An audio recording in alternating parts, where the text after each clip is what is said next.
Menurut Kamus Besar Bahasa Indonesia, konstitusi adalah segala ketentuan dan aturan tentang ketatanegaraan. Konstitusi Indonesia, yaitu Undang-Undang Dasar 1945 disahkan oleh PPKI pada 18 Agustus 1945.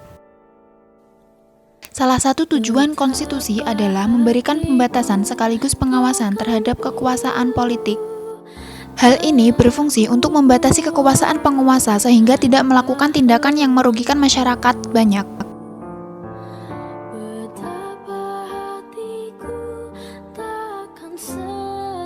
Abuse of power merupakan tindakan penyalahgunaan wewenang yang dilakukan seorang pejabat untuk kepentingan tertentu, baik kepentingan diri sendiri, orang lain, atau korporasi. Korupsi.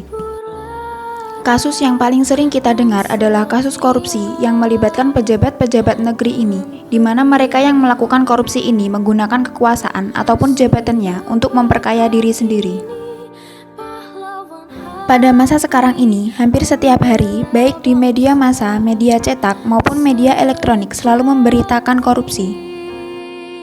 Saat satu orang dihukum, satu lagi tertangkap. Meskipun tidak disebutkan secara eksplisit di dalam konstitusi, kejahatan korupsi tergolong kejahatan luar biasa.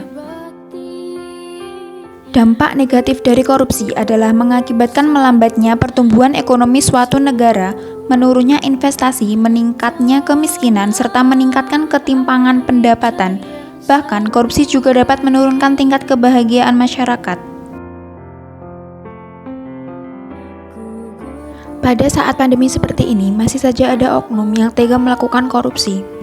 Menteri Sosial Juliari telah ditetapkan sebagai tersangka oleh Komisi Pemberantasan Korupsi terkait kasus dugaan korupsi pengadaan bantuan sosial atau bansos penanganan COVID. Status tersangka Juliari ini turut menjerat pejabat Kemensos dan sejumlah pihak yang menjadi pemberi suap. Perkara ini berawal dari pengadaan bansos penanganan COVID-19 berupa paket sembako di Kemensos RI 2020. Dengan nilai sekitar 5,9 triliun, adapun total kontrak sebanyak 272 kontrak dan dilaksanakan selama 2 periode. Juliari disangka melanggar pasal 12 huruf A atau pasal 12 huruf B atau pasal 11 Undang-Undang Nomor 31 Tahun 1999. Sebagaimana telah diubah dengan Undang-Undang Nomor 20 Tahun 2001 tentang Pemberantasan Tindak Pidana Korupsi pasal 55 ayat 1 ke 1 KUHP. Ancaman hukuman mati. Pada bulan Juli lalu telah disampaikan soal tuntutan hukuman mati bagi pelaku korupsi anggaran penanganan pandemi COVID-19. Telah diingatkan bahwa tindak pidana korupsi di masa pandemi atau bencana dapat diancam dengan hukuman mati. Di sisi lain, Presiden Jokowi juga telah menyampaikan akan menghormati proses hukum yang sedang dilakukan oleh KPK dan tidak akan melindungi pihak yang terkait. Sebagai penerus bangsa, generasi muda perlu ditanamkan sejak dini tentang apa itu korupsi dan dampaknya yang dirasakan oleh negara itu, agar bangsa ini dapat diselamatkan, juga untuk mengurangi tingkat korupsi itu sendiri. Dan yang terpenting adalah agar generasi muda nantinya tidak melakukan tindakan korupsi tersebut.